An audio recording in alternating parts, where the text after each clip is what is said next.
ये कहानी एक ऐसे आदमी की है जिसकी शादी तो हो रही थी, लेकिन इसे बिल्कुल भी अंदाजा नहीं था कि इसके साथ क्या होने वाला है।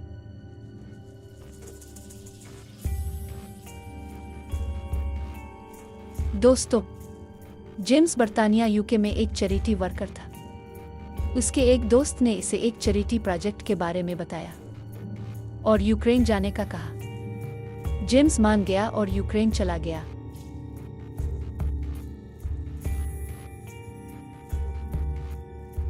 वहां जेम्स की मुलाकात इरीना से हुई। ये वही लड़की थी जिससे बाद में जेम्स की शादी होने वाली थी। इस वक्त जेम्स को जरा भी अंदाजा नहीं था कि आगे चलकर उसके साथ क्या होने वाला है।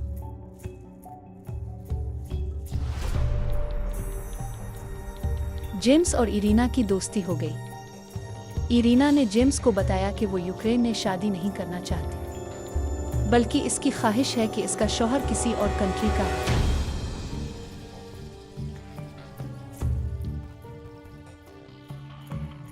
जेम्स इससे तकरीबन 20 साल बड़ा था, लेकिन फिर भी इसे इरीना बहुत पसंद आ रही थी। आखिरकार जेम्स ने इरीना को शादी के लिए प्रपोज कर दिया और इरीना ने भी शादी के लिए हाँ कर दी।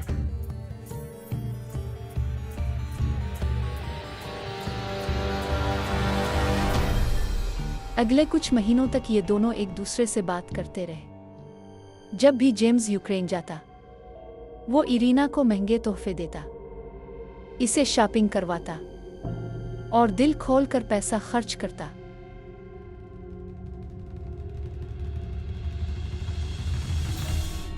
जेम्स को पूरा यकीन था कि आखिरकार उसकी शादी इरीना से हो ही जाएगी। बहुत जल्द उन दोनों की मंगनी भी हो गई।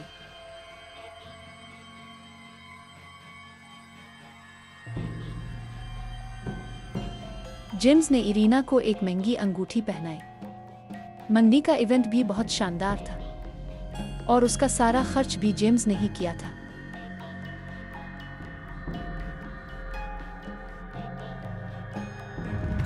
लेकिन यहाँ एक नया मसला पैदा हो गया। जेम्स को बरतानवी सिफारत खाने से पता चला कि शादी के बाद इरीना को यूके लाने में कई साल लग सकते हैं। जेम्स, जो मोहब्बत में अंधा हो चुका था, इतना इंतजार करने को तैयार नहीं था। इसने फैसला किया कि वो यूके में अपना सब कुछ बेचकर यूक्रेन आ जाएगा।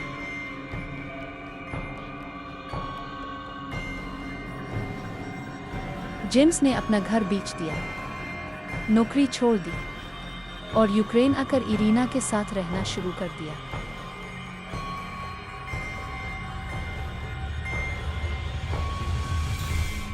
जेम्स यूके से अपने पैसे यूक्रेन मुंतकिल करवाना चाहता था ताकि नई जिंदगी शुरू कर सके, लेकिन यूक्रेन में करप्शन बहुत ज्यादा थी और जेम्स को डर था कि कहीं इसके साथ धोखा ना हो जाए।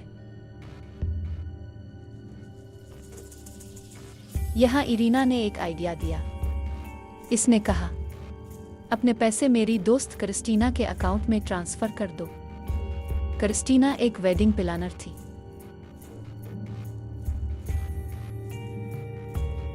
जेम्स ने बगैर ज्यादा सोचे समझे 5 लाख पाउंड क्रिस्टीना के अकाउंट में ट्रांसफर कर दिए। ये वो पैसे थे जो इसने यूके में अपना घर बेचकर हासिल किए थे।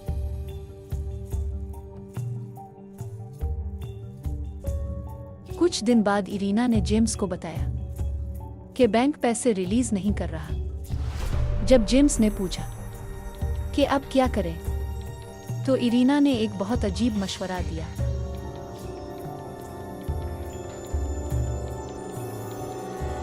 इसने कहा, पैसे तभी रिलीज होंगे जब तुम क्रिस्टीना से शादी करोगे। ये सिर्फ नाम की शादी होगी, बाद में हम इसे खत्म कर देंगे।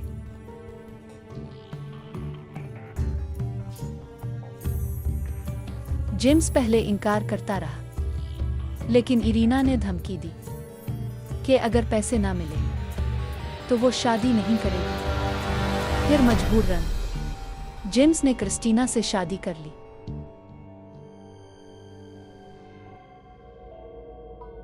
शादी के बाद पैसे तो रिलीज हो गए, लेकिन वो पैसे जेम्स को कभी नहीं मिले। इरीना ने बताया कि उन पैसों से एक घर खरीदा गया है, जबकि हकीकत में इस घर की कीमत सिर्फ 40,000 पाउंड थी।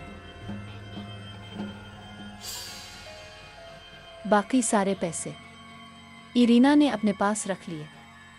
फिर प्लान के मुताबिक जेम्स ने क्रिस्टीना को तलाक दे दी और अब जेम्स की इरीना से शादी होने वाली थी।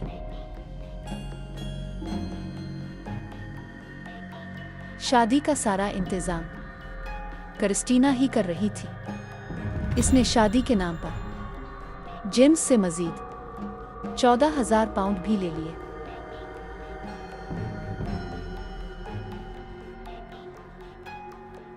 शादी समंदर के बिल्कुल सामने हो रही थी। तकरीबन 60 मेहमान आए हुए थे। हर चीज बहुत खूबसूरती से सजाई गई थी। समंदर के किनारे एक रेस्टोरेंट था, जहां मेहमानों के लिए खाने का इंतजाम किया गया था।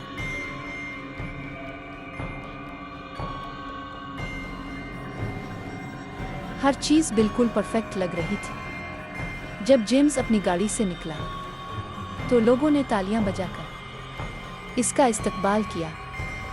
इरीना के वालिदैन भी वहां मौजूद थे।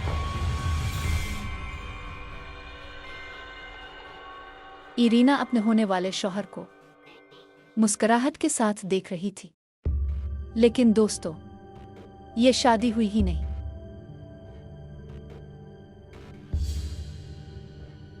जेम्स की ड्रिंक में कुछ मिला दिया गया।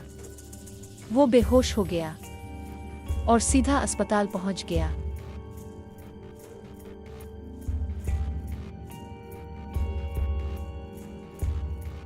अगले दिन इरीना अस्पताल आई और चीख चीख कर कहने लगी कि जेम्स ने नशे की हालत में इसकी बेइज्जती की है और अब वो शादी नहीं करेगी। इसके बाद इरीना गायब हो गई।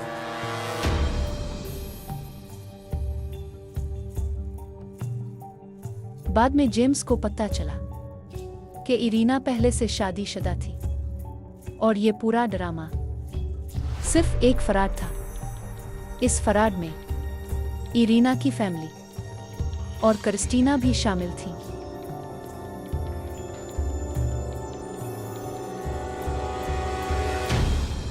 जेम्स पुलिस के पास गया, लेकिन पुलिस ने कोई खास कार्रवाई नहीं की, क्योंकि इरीना ने इसे बहुत होशियारी से लूट लिया था। जेम्स के पास कोई भी सबूत मौजूद नहीं था। इस कहानी को बीबीसी ने भी रिपोर्ट किया था। इसी वजह से ये कहानी पूरी दुनिया में बहुत ज्यादा मशहूर हो गई थी।